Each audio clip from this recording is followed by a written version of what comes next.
From Recorded Future News and PRX, this is Click Here.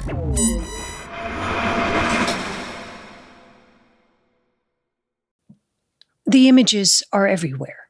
Not just photos on phones, but viral videos you can't quite look away from. You're going to be under arrest. So turn around. For years, immigration raids followed the same cadence: the knock, the scramble, the arrests. And then, earlier this month in Minneapolis, an ICE agent shot and killed a 37-year-old American mother named Renee Good. The encounter was caught on video, disputed by officials, and is now seared into public consciousness. Dude, you shot her! Protests erupted across Minnesota and beyond. Thousands have taken to the streets. And now, President Trump is threatening to invoke the Insurrection Act and send federal troops to Minneapolis to quell the violence. For many, it wasn't just about force. It was about systems. Systems of algorithms that flag targets, prioritize arrests, and sweep up others, like Renee Good, along the way. The twist is those same technologies that can propel a raid can also be wielded by ordinary people to track law enforcement movements in real time, document encounters, and watch the watchers. I'm Dina Temple-Raston, and this is Click Here. We tell true stories about the people making and breaking our digital world. And today, the Trump administration says ICE arrests doubled last year. But numbers only tell part of the story. Uploaded videos allow us to see with our own eyes that raids have become more aggressive, more visible, and more militarized. So, some activists have pushed back, not just with marches and slogans, but with code, with tools designed to warn, to organize, and to resist. And one of those tools, an app called IceBlock, has found itself at the center of that digital crossfire. I was simply trying to do something to fight back and help. I don't want to just sit around and say, oh, this is horrible what's happening in this country, but there's nothing I can do about it. So I did something about it. This week, Karen Duffin reports on what happens when speech and dissent move from the streets to the cloud. Stay with us.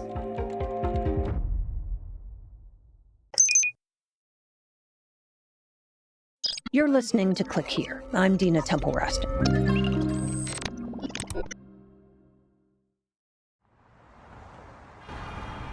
Ruth has lived in LA for almost 10 years.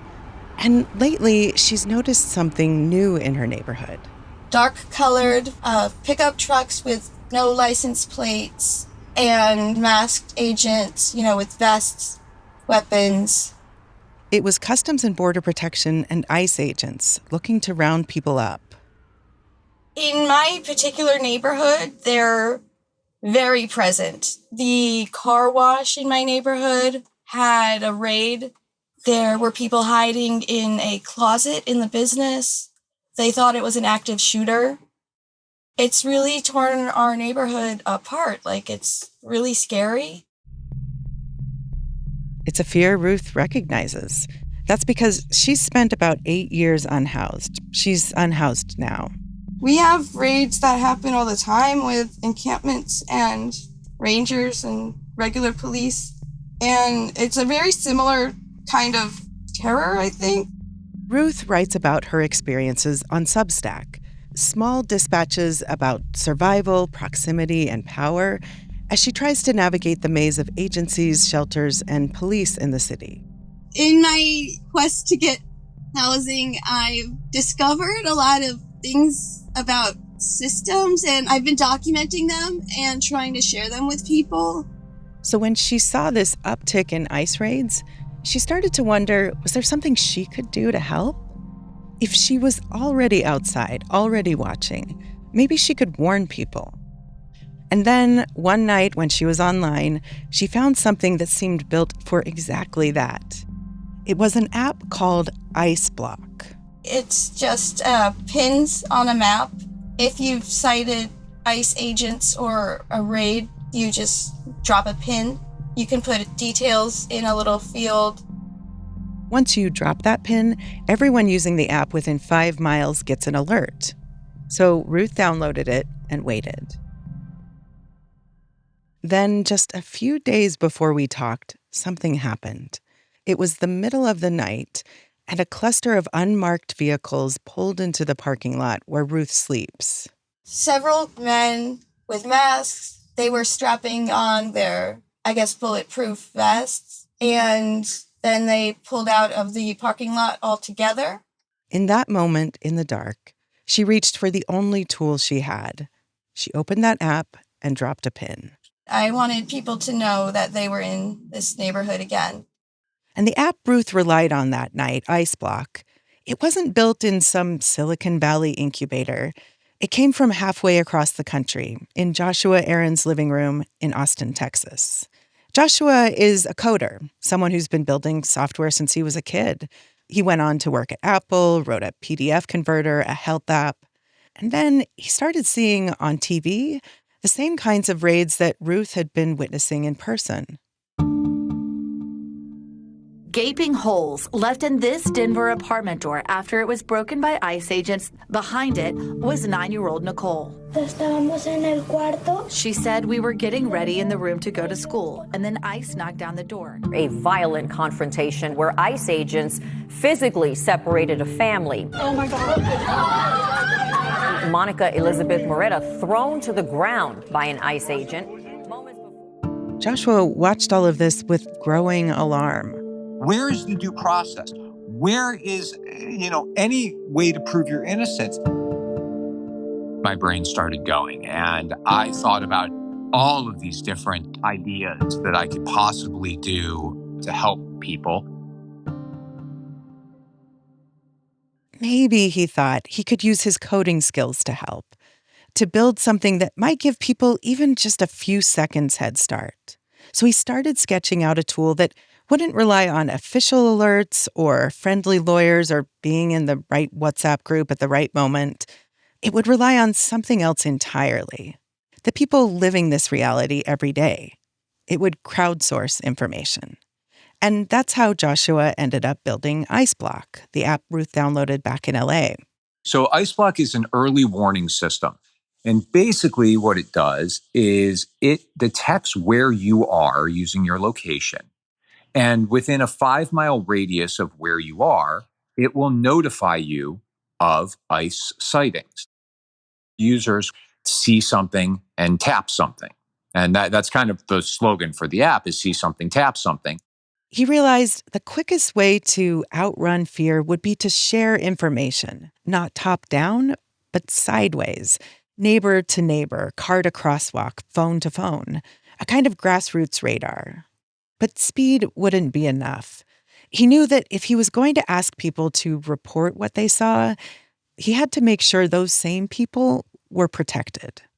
Privacy, security. That was absolutely the biggest hurdle.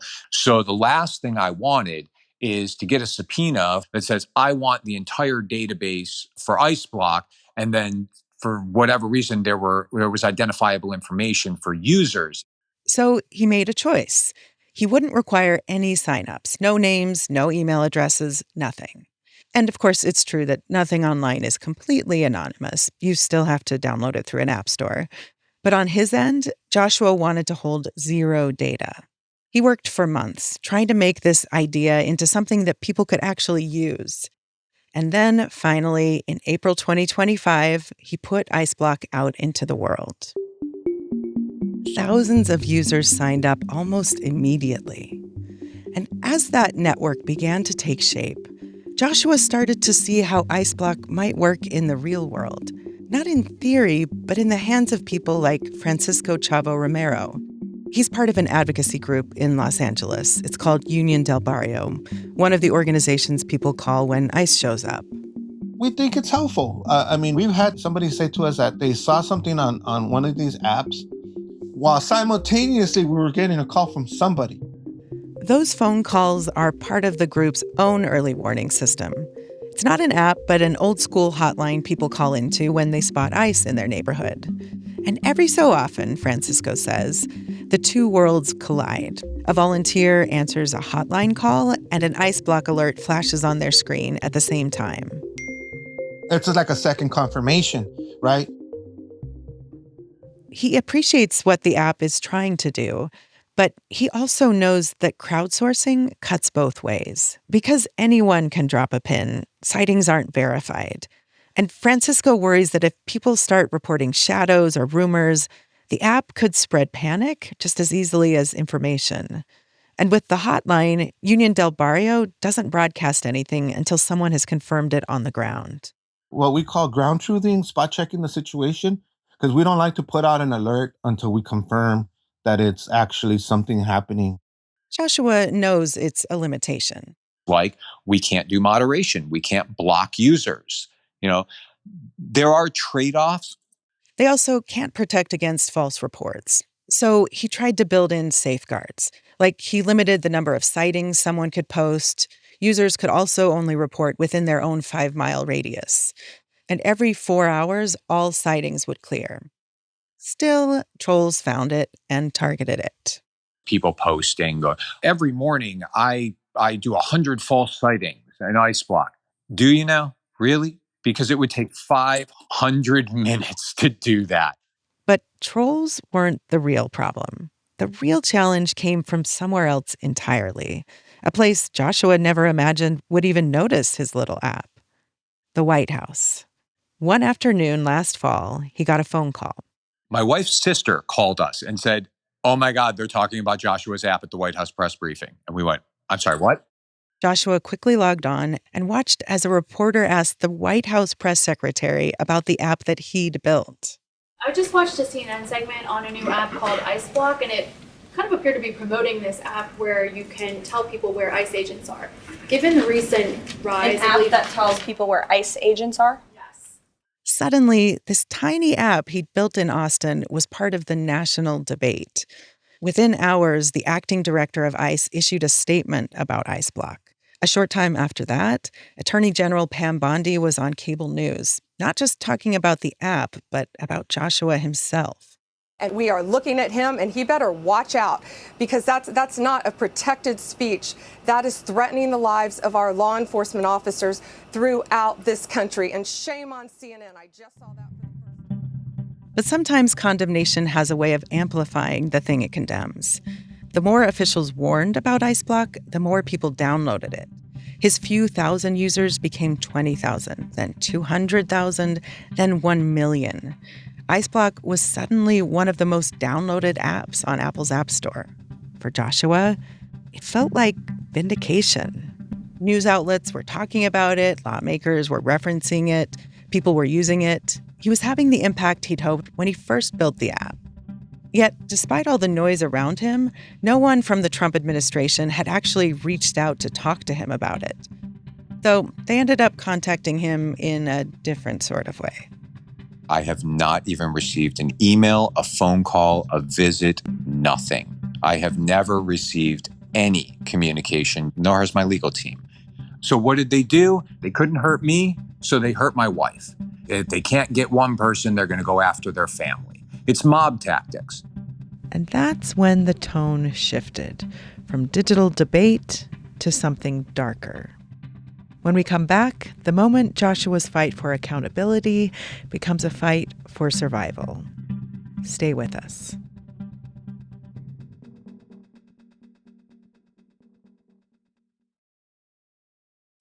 ChatGPT, AI machines, satellite, engine ignition, click here, and liftoff. Joshua's wife, Carolyn, worked at the Justice Department. She was a forensic accountant at the U.S. Office of the Trustee, a DOJ financial watchdog. Her job was to protect against fraud in the bankruptcy system. And she's really, really brilliant, scary brilliant. And she saved millions and millions and millions of dollars over the course of her tenure there. With the administration's focus on eliminating waste, fraud, and abuse, her job seemed safe. But a few weeks after the White House started talking about Ice Block, Carolyn was abruptly fired.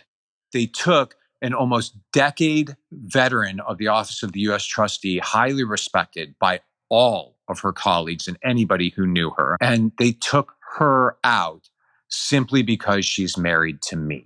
This wasn't just a rattled husband's paranoia. A Justice Department spokesperson confirmed it. saying Carolyn was fired because she had a financial stake in IceBlock, though it's unclear what law that actually violates. Carolyn, for her part, declined to speak with us. But the administration wasn't finished. In September 2025, a sniper opened fire at an ICE detention center. Breaking news, Dallas law enforcement is responding to a shooting at an ICE facility. It appears that several people have been shot, some fatally, according to Homeland Security. 2 detainees were killed. And when investigators examined the shooter's phone, the FBI says the gunman downloaded a list of DHS facilities and searched apps that tracked ICE agents. almost immediately top ICE officials started pointing fingers at apps like IceBlock. It's no different than giving a hitman the location of their intended target, and this is exactly what we saw happen in Dallas yesterday. We truly wish we didn't have to say, "I told you so," but here we are. To Joshua, it felt surreal, but also illogical. The attack happened at an ICE facility where the presence of officers is both public and predictable. You don't need an app to tell you they'd be there. I know police officers are at the police station. I know firefighters are at the fire station. I know ICE agents are at an ICE detention facility. I know grocery store clerks are at our supermarket. I don't need an app to tell me any of this. It was a logic gap wide enough to drive a news cycle through. Also because IceBlock was built specifically to prevent people from doing things like doxing ICE agents. It absolutely does none of that. It's not even possible. There's no way to upload a photo, no way to upload a video. And the notes field is limited to 180 characters. So when they say it's putting people in danger, what they mean is don't track what we're doing because we want to keep doing this in secrecy and we're going to threaten anybody who violates that. Shortly after the shooting at the Dallas ICE facility, Attorney General Pam Bondi was testifying at a Senate hearing, and she called out the app by name. The IceBlock app, that was reckless and criminal in that people... And it turned out the Senate wasn't the only place Pam Bondi was making that case. One afternoon in October 2025, an email from Apple appeared in Joshua's inbox. The news wasn't good. I got a message from Apple claiming they received information from law enforcement alleging IceBlock was targeting law enforcement officers. And after reevaluating the app, Apple reversed course on their initial approval, citing objectionable content. The thing is, Joshua's lawyers had gone back and forth with Apple for weeks before the app even launched. Apple's legal team had approved it. But after pressure from the administration, Apple reversed itself. It said IceBlock would no longer be available in the App Store. And though IceBlock was only available on iPhones, Google followed suit. They pulled any apps similar to his from their store too. Google came out that same night and issued a statement that says, we weren't contacted by anybody, but we too are going to remove all law enforcement tracking apps. We reached out to Apple and Google for comment. Apple didn't get back to us, but the company told other news outlets what they told Joshua, that based on information they got from law enforcement about safety risks, they removed the app and other apps like it from the App Store. Joshua, for his part, says the takedown violates the First Amendment because IceBlock didn't tell people what to do. It simply passed along information. And that idea, sharing real-time details and letting people make their own decisions about them, that isn't new. Think of the app Waze. It also crowdsources information, letting drivers flag construction, traffic jams, even police. It's the same thing as a speed trap notification. If you know that this cop is up ahead, what are you going to do? You're not going to go by at 100 miles an hour. You're going to slow down and you're going to avoid the confrontation with that officer and avoid getting a ticket. So to Joshua, his app wasn't radical. It was familiar. The only difference was who it protected. And the government leaning on tech companies to take that kind of speech offline, that, he says, is the real danger. We have the right to know what's going on. The media has access, right? That's the freedom of the press, and that is the First Amendment.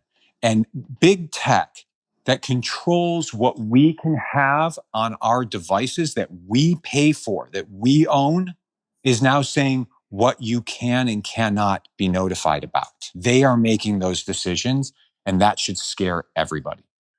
For now, IceBlock does still work, but only for people who downloaded it before October 2025. So Joshua's website warns people not to delete the app or to reset their phones, or else they'll lose access permanently. And Joshua says he's not giving up. I am going to fight it with everything I have. I have an incredible legal team behind me, and we'll be doing everything in our power to fight this.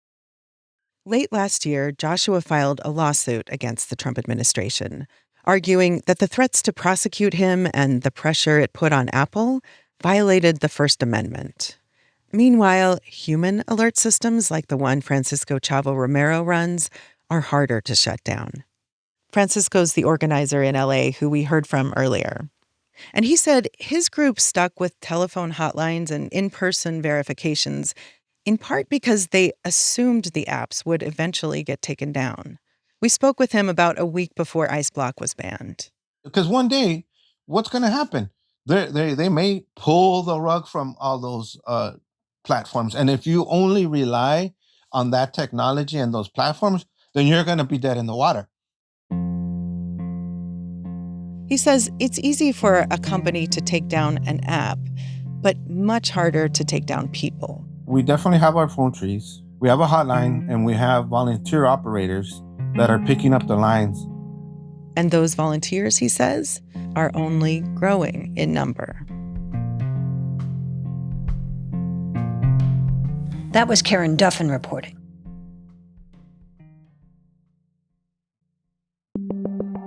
Here are some of the top tech stories making news this week. It's Tuesday, January 20th. State television aired footage showing what appeared to be seized Starlink receivers, describing them as tools for espionage and sabotage. Starlink has quietly become one of the most important pieces of infrastructure in modern warfare and protest movements, first in Ukraine and now in Iran. As the Iranian government cracks down on demonstrations, Starlink has become one of the only ways videos of those protests are reaching the outside world. But last week, Iran appears to have crossed a new line. Authorities deployed military-grade jammers to disrupt the GPS signals Starlink relies on to function, something we haven't really seen before. And they didn't stop there. State media is now showing footage of confiscated Starlink dishes, and officials are reportedly going door to door in parts of Tehran searching for terminals. President Trump has asked Elon Musk to help restore connectivity. Musk says he's offering free Starlink service in Iran. But the harder question remains unanswered. How do you connect to a satellite when the signal itself is being jammed? In the meantime, the few videos that do make their way out into the world have shown security forces using heavy force against civilians. The regime has admitted to killing thousands of protesters. Beijing has told Chinese companies to stop using US and Israeli cybersecurity software. China is ordering its companies to rip out foreign cybersecurity tools, citing national security concerns. Authorities have told Chinese firms to stop using software from more than a dozen American and Israeli companies, among them Palo Alto Networks, CrowdStrike, and Recorded Future. Recorded Future, which is the parent of the editorially independent Recorded Future News, said publicly that it has no business in China and has no intention of setting up shop there. CrowdStrike said the same. The move comes as Washington and Beijing continue their competition for technological dominance, with cybersecurity now treated less like a business decision and more like a strategic vulnerability. It also arrives just ahead of President Trump's expected visit to China in April, and amid a broader push by Beijing to replace Western technology with domestic alternatives. An AI hiring tool glitch sent a roster of ICE recruits into the field without the training officials thought they'd received. The problem was fodder for late-night talk shows. There's a reason these ICE agents seem to have no idea what they're doing, because they don't. Apparently, as ICE rushed to hire 10,000 new agents, it turned to artificial intelligence to speed things up. The software was meant to identify applicants with prior law enforcement experience. Instead, thank you AI, it flagged any resume that included the word officer, including compliance officers or people who simply wanted to become one. As a result, hundreds of recruits were mistakenly classified as experienced officers and were cleared for abbreviated training. Nearly 200 recruits made it through before the error was discovered last fall, just after a major hiring surge. A DHS spokesperson later described it as a technological snag, saying no one performed enforcement duties without proper credentials. The recruits were eventually sent back for the full 8-week training course in Georgia. But the episode highlights just how fast the agency is being pushed to scale, under pressure from the White House to accelerate deportations. ICE offered signing bonuses of up to $50,000. But because of the training error, it did not end 2025 with 10,000 fully trained officers in the field as planned. Lieutenant General Joshua M. Rudd, President Trump's nominee to lead U.S. Cyber Command and the National Security Agency, appeared before the Senate Armed Services Committee last week. I'm confident that the incredible talent at Cybercom and NSA will provide great advice, and I'm confident that if confirmed, I can continue to lead. But even as senators weighed his confirmation, the hearing shed little light on one of the most public American cyber operations in years, the one that was part of the effort to capture Venezuelan President Nicolás Maduro and his wife earlier this month. Cyber Command is thought to have turned out the lights in Venezuela as the U.S. operation got underway. It marked a rare instance in which U.S. cyber power appeared in plain sight, and offered a glimpse of how American cyber capabilities might be used against countries with limited digital defense. Still, when questioned about it, General Rudd seemed keen to reveal nothing new about it, or the decision to use cyber weapons more generally. My question is, do you believe that we should develop and have a publicly declared deterrent policy in cyberspace? Senator, I don't know that that's my role to have that opinion. If the Senate confirms General Rudd, he'd take over an agency and a command already in flux, after several senior leaders were recently pushed out following attacks by far-right provocateur Laura Loomer.